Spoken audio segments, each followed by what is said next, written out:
Hey, I'm Brian Smith. I'm COO of Jito Labs and contribute to the Jito Foundation. And we're sitting here with Anders at Mtn.Dao and kind of talking about Mtn.Dao's history as well as the DeFi landscape. So Anders, I guess, do you want to introduce yourself? Sure, yeah, I'm Anders. I work on Marginfi. I'm on the growth team for that, and then I'm also one of the main hosts for Mtn.Dao. Yeah, and so you've been around Mtn.Dao since it was formed. I mean, can you talk about the genesis of Mtn.Dao and then how it's evolved over time? Yeah, so this is our fifth one now. So it started, Barrett and Edgar did a pretty small hacker house with some friends, I think late 21. And then 22, in February, we started, they wanted to build it out more. So it was both of our teams were organizing it. Raised some money for it, and it was an overnight success kind of thing. We had hundreds of people come through.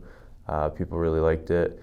And so then we did the next one in August, and we kind of got on this twice a year schedule. And so now we're on the fifth one. This is the third year we've done it. I think we're already even 2 weeks in at all-time high attendance. And for us, it's just it's fun, obviously.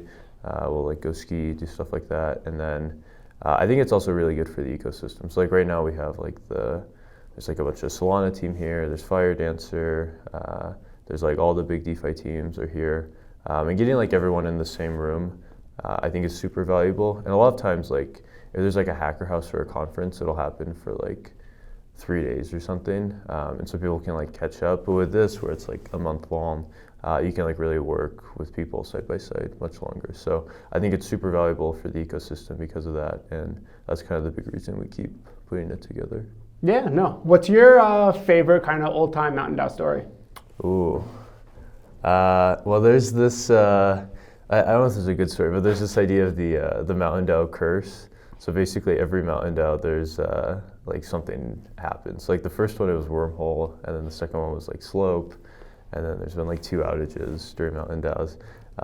And while they're bad in the moment, it is it's kind of fun doing it with your friends. When Solana went down, I remember Barrett was running to run the liquidator on his protocol, and then the Slope one, we were all in that war room trying to figure out what happened. So for me, those were really memorable things. And then as far as more fun stuff goes, just skiing with everyone is always good. So I've definitely enjoyed that as well. Yeah. Fingers crossed, no curse. Yeah, in, that's 2024. Right. Well, we already had it with the outage a few days ago. So yeah, that's the worst of it. Going. We'll take it. Yeah, we should be clear from here. And I mean, so going into kind of DeFi, can you talk a little bit about what you guys are building at Marginfi and just kind of how you think the DeFi landscape is evolving? Yeah, so our vision for Marginfi this year is we're building a liquidity layer for Solana DeFi. So we're focusing on building very high quality primitives with shared liquidity for all the major spot assets. So to start, that's been a borrow lend. So we built Margin Lend, which is the largest, most liquid borrow lend protocol in Solana. Our next the next major primitive we're going to build is the CDP, and that'll be our yield-bearing stablecoin called YBX.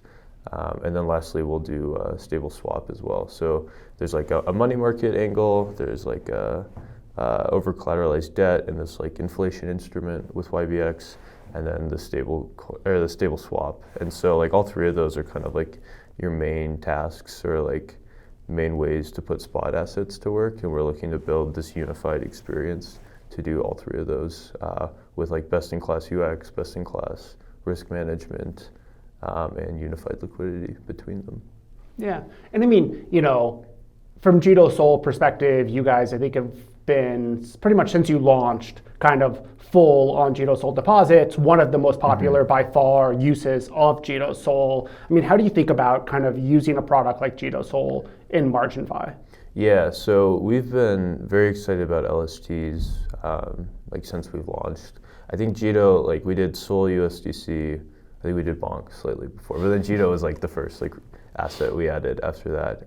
And like you said, it's always been our largest asset. I think to this day we're still the largest single wallet holder of Jito Sol. And so for us, we think LSTs are super important to Solana.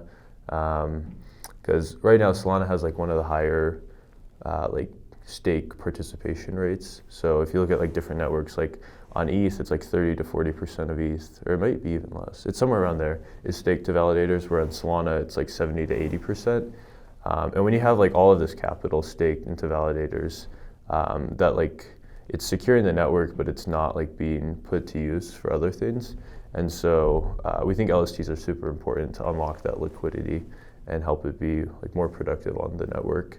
And so yeah, we like supported Jito Sol because of that. We support all the major LSTs, and we think that anyone who's like trying to kind of push LSTs forward on Solana is doing something that's incredibly useful for the network. What do you think are like interesting strategies that you see your users kind of use Jito Sol within a margin product like Marginfi? Yeah, so I think as far as like pure yield strategies, there's been this idea of leverage staking that's very popular. And frankly, I'm kind of surprised it's still like tenable, because like the market should not, it's not like very efficient, because most people are like lending SOL for less than the staking yield. But I guess the high level, the idea is like you deposit an LST and then you borrow SOL against it, and then you buy more of that LST with the SOL and you deposit it back in. So that instead of earning like 7-8% on your SOL, I think now it's closer to like 12 or something, depending on where you're doing it. And there's like reasons people are doing that. Well, the reason people are doing that strategy is just for more yield. And the reason people are lending to it is typically on these borrow lends, at least ours specifically, you can get more leverage against SOL than you can in LST. So there's kind of an incentive to deposit it. But that's like kind of the only yield strategy we see. And then I think like the real use case for LSTs though is you can just like borrow cash against it, right? And so like if you want to go buy like a house, or you need to like pay bills, you don't have to like, you know, sell this asset. And then there's like obviously different like things that come along with selling any asset. But you like keep your upside, and then since it's an LST, it's still securing the network. So it's not like it's bad for the network or like detracting from it somehow. And so yeah, for us, we see like the biggest two use cases are like leverage staking, and then just like borrowing against an LST to do things with your liquidity elsewhere. And I mean, you touched on this, right? Solana has like a 75-ish% stake rate, but then only 5% of that stake is actually LSTs. Mm-hmm. On Ethereum, you see, I think it's almost 50-50 with a much lower stake rate. I mean, what do you think can be done to increase the utilization of LSTs in Solana so that that capital is more productive, more secure, versus kind of direct staking to a specific validator? Yeah, so I think part of it is there's structurally some things that make native staking a lot more attractive on Solana than Ethereum, right? So like you could stake 0.0001 SOL to validator, and it's like basically free to run that transaction, and like you can get your money back quickly. Whereas on ETH, like you need like 32 ETH to run a validator. It's just like much more complicated. So using an LST is much easier for users. So I think since Solana was like in a way smarter about this, and it's so much easier to stake, it's not surprising people are natively staking. But I think that to get more adoption, the just like ecosystem around these LSTs need to grow. So for example, this is something I've been talking with friends about quite a bit, is people are like very excited that Solana has like all-time high volume right now, and it like beat ETH in on-chain volume. And people like to ignore TVL and say like TVL is a meme, but like someone dumped like, you know, a couple million of MSOL and it depegged it, which is like, sure, there's a ton of volume on MSOL, but if there's not like depth on those markets, then that's going to keep happening. And so I think there's some things like Sanctum that are making this a lot better. I think now that there's like the Jito token and there's incentives around that, the liquidity is getting better. But I think if you can't have like, right now you can't really sell even like 10 million of an LST on chain without pretty serious slippage. And I think until you have like much better liquidity around it, you're never going to get adoption from the bigger holders. And those are like what's really going to move the metrics at the end of the day, is those like large accounts. Yeah, and so I mean that brings on to like where I was going next, which is, I mean, you guys were building on Solana in, what, middle of 2021. Like you've seen the whole evolution of DeFi on Solana. I think we've evolved a lot since then. But I mean, what would you say is like the current status of Solana DeFi, and what do you think are the big priorities for this upcoming year? Yeah, I think there's definitely been like an LST push recently. So like there's you guys, there's a few other competitors that have popped up, and then all of the like big protocols support all of them, and they're like pretty heavily prioritized within those protocols. So I think that was like a really good first step in the process. I think now what will be interesting is seeing more and more like only possible in Solana DeFi use cases. So right, like you can use a borrow lend on ETH.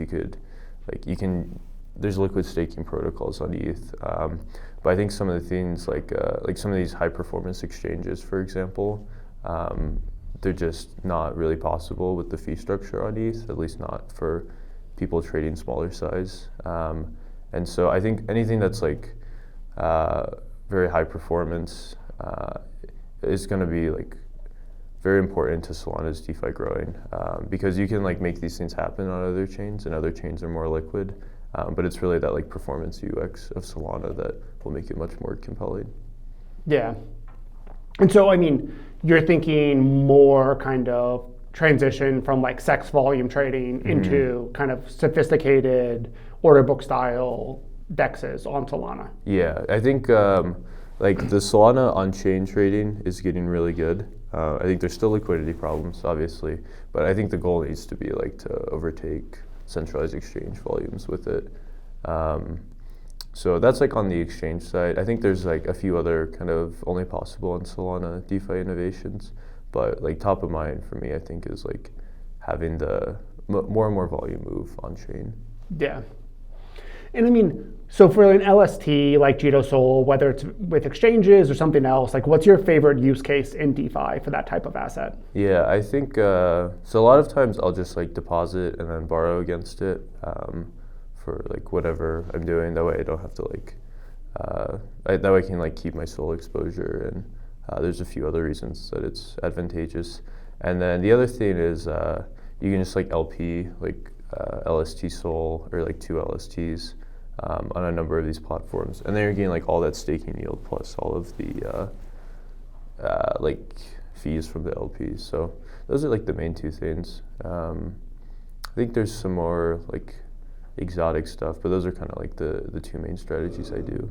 Yeah, and I mean, you guys also have a research shop that does trading, that runs validators supporting the Marginfi, LST, that utilize the Jito client. I mean, what was the rationale for using Jito there, and how have you guys kind of thought about the benefits of that? Yeah, so I should note though, like Marginfi LST, those are operated by like Marginfi, those validators.